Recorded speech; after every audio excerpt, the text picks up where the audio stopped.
ഈ ജെയ്തുവിൻ്റെ പൂക്കൾ കണ്ടാലേ എടുത്ത് കളയാനേ തോന്നത്തില്ല കേട്ടോ. ഇതിനെ പിച്ചി ഇട്ടിട്ട് പാത്രത്തിലൊക്കെ വെച്ചെടുക്കാൻ തോന്നും, പക്ഷെ അത് കേടായിപ്പോവും. അപ്പം നോക്കിയാൽ നമ്മുടെ ഫാമിലെ ജെയ്തുവിന് ഭയങ്കരമായിട്ട് ഇങ്ങനെ പടന്ന് കാട് പിടിച്ച് കിടക്കുക കേട്ടോ. അപ്പോൾ അതൊന്ന് വെട്ടി ഒതുക്കലാണ് ഇന്നത്തെ മെയിൻ പരിപാടി. അപ്പം ഫുള്ള് ക്രോപ്പ് ചെയ്ത് നല്ല ഒരു സൈഡ് ഫുള്ള് നമുക്ക് നടക്കാൻ കൂടി പറ്റുന്നില്ല. അപ്പം കുറേ ഭാഗം വെട്ടിക്കളയണം. അപ്പം പൂക്കുന്ന ചെടികൾ ഇങ്ങനെ കുറേ ഭാഗം വെട്ടിക്കളയാലേ നന്നായിട്ട് പൂക്കുമെന്ന് പറഞ്ഞ് കേട്ടിട്ടുണ്ട്. അപ്പം കുറേ വള്ളികളൊക്കെ കളയണം, പിന്നെ കുറച്ച് കമ്പുകളൊക്കെ വളർത്തണം എന്നാഗ്രഹമുണ്ട്. എന്നാലും നമ്മൾ കുറച്ച് എയർലെയറിങ് ചെയ്ത് വെച്ചിട്ടുണ്ടായിരുന്നു.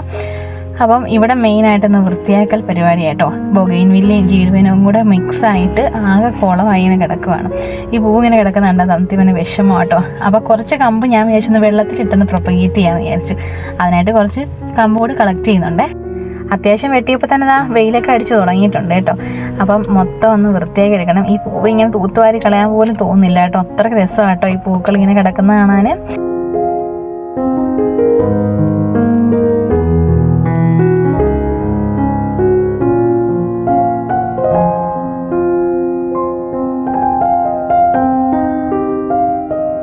ഈ ജെയ്ഡുവൻ നിറച്ച് മൊട്ട് നിൽക്കും കേട്ടോ. വിരിഞ്ഞഴിയുമ്പോൾ നല്ല രസമായിരിക്കും. അപ്പോൾ ഞാൻ വീഡിയോ ഇട്ട് തരാം. ഇനി പൂക്കാതെ ജെയ്ഡുവൻ എവിടെയെങ്കിലും നിൽപ്പുണ്ടെങ്കിൽ DAP അല്ലെങ്കിൽ കെമിക്കൽ ഫെർട്ടിലൈസർ വല്ലതും ആഡ് ചെയ്ത് കൊടുത്താൽ മതി കേട്ടോ. നന്നായിട്ട് ഫ്ലവർ ചെയ്യും.